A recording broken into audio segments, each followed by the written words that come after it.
Hello friends and newcomers, welcome to the Chester's Room. Pleasure to meet ya. This is going to be a new thing I'm going to try called Let's Have a Chat. The premise to it, it's quite simple. We're just going to sit down and have a chat about a game or game series that's close to me and chat about some concerns, general hype before it releases. And then go back after it launches and see how it was enjoyed, and we'll do like a little post-release review, sort of like how this is a pre-release review. And we'll just see how things ended up. For the first Let's Have a Chat, we'll be doing Kingdom Hearts 3. Why? Well, because Kingdom Hearts is one of, if not my favorite game series ever, rivaling even my love for the Zelda series. I also feel that discussing some of the concerns and meeting some arguments head-on would be good in the sense of it being an eye-opener for those who are genuinely concerned about some aspects of the new game. Disclaimer: I will not be using any footage released of Kingdom Hearts 3 thus far, as to keep those who wish to remain blind to its visuals happy, so the gameplay shown will be that of Kingdom Hearts 2. This video will contain some bias on my part, as Kingdom Hearts is a series that's near and dear to me, though I'll attempt to keep the bias to a minimum. As a side note, most of the time when I use you, it will be in reference to the newcomers, and we will be in reference to the longtime fans. With the formalities out of the way, let's dive on into some concerns people might have with Kingdom Hearts 3, and sort of try to dissuade those concerns or arguments about its story, and it not being standalone, and it not being welcome to newcomers. I'm going to be very blunt and upfront about this. If you're excited about Kingdom Hearts 3, that's awesome. But if you've never played a Kingdom Hearts game before, odds are you'll get lost and confused. This is a story that's been going on for at least 15 years, and the current story we have right now is finally getting a close. This is fantastic for the fans because it's what we've been waiting on, what we've been begging for. This would explain some inexcusable toxicity and elitism from the fans directed towards newcomers. But it's not without reason that some are riled up, and it's done with good intentions. That still doesn't excuse it, though. Every fan of Kingdom Hearts would tell you that you should play all the games before playing Kingdom Hearts 3. Not out of some sense of feeling superior to you, but because we would want you to know these characters and worlds, and so the story in 3 wouldn't overwhelm you. A popular argument that's been going around that I agree heavily with is the one in regards to Avengers Infinity War. This was a movie built off the already existing characters from previous Marvel movies, and so going into Infinity War without seeing the prior movies would give this feeling of detachment from the characters and not really care about the overall plot of the movie, thus ostracizing yourself from the ones who, well, for lack of a better term, did their homework when it came to the movie. They watched the other movies and grew to like the characters and have their favorites. So if something were to happen to, say, insert hero here, they'd be even more upset. The same applies to Kingdom Hearts 3, as it spent years throughout its different games to tell and lead up to one major story. For an example, if something happened to, say, Riku, who is a major character in Kingdom Hearts, a longtime fan might be overwhelmed by emotions, while a newcomer might not feel anything because they didn't grow attached to the character.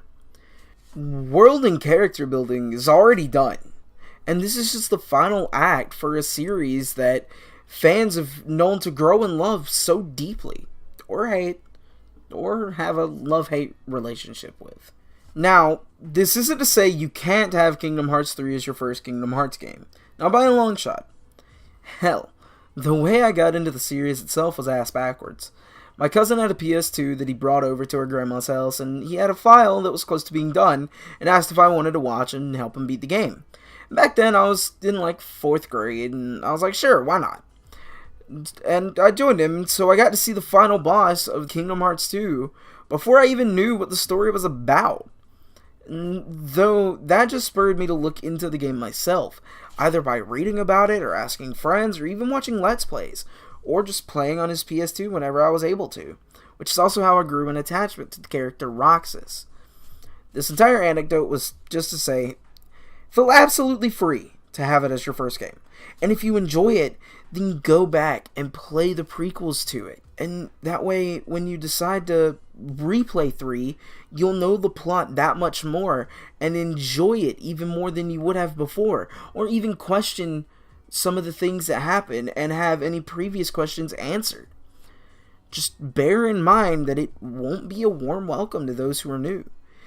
And this can be said for both newcomers who just want to play it casually or reviewers who've never looked into the series.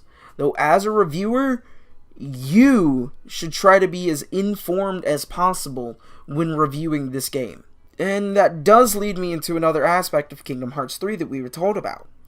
There's going to be an in-game movie that goes over the major plots of the previous games that you can view before ever going into Kingdom Hearts 3 itself. And if you don't do that, there are plenty of videos out there on YouTube that'll do just as good to help you get prepared for Kingdom Hearts 3. There's so many different ways you can already prepare yourself to get into the game or even get settled into the game once you get it and start it. I'd almost say the only reason for not being caught up in one way or another would be out of sheer will or laziness, or if you're that guy, spitefulness. I'll say this, and I hope that I don't come off as abrasive or aggressive, but if you really want a Kingdom Hearts game that has a standalone story that would be welcome to newcomers and not worry about the current story that we have right now, you'll probably be waiting for Kingdom Hearts 4, since that game is most likely going to be unattached to all the games we've had thus far, but there's no guarantee for this. But because Kingdom Hearts 3 is the closing act of the Seekers of Darkness saga, and we were told that Sora's not finished with his adventure yet, we can only be led to assume that whatever comes after 3 will be something entirely new and not anchored down so heavily to the past games. Not to pull people away from 3 as that's the main focus right now, but it's just a means to direct that sort of ideology elsewhere, since anyone who's followed Kingdom Hearts knew that this game would be heavily related to past titles. Alright, so hopefully I've gotten some of the concerns and arguments out of the way for those who are worried for the game if they're new, and explained in a decent manner that this game is not going to be friendly for a reason. So with that gone, let's move to some general hype, because oh boy, I'm super goddamn fucking excited for this fucking game. Holy shit, it's been years, Nomura. Years! You have toyed with my heartstrings, and I am almost 100% positive on January 29th, once I grab my copy with my own fucking hands, I'm gonna be crying, there'll be real tears on stream. Fuck!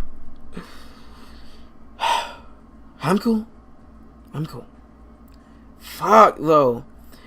The gameplay from what I've seen just looks so beautiful, and the characters look amazing.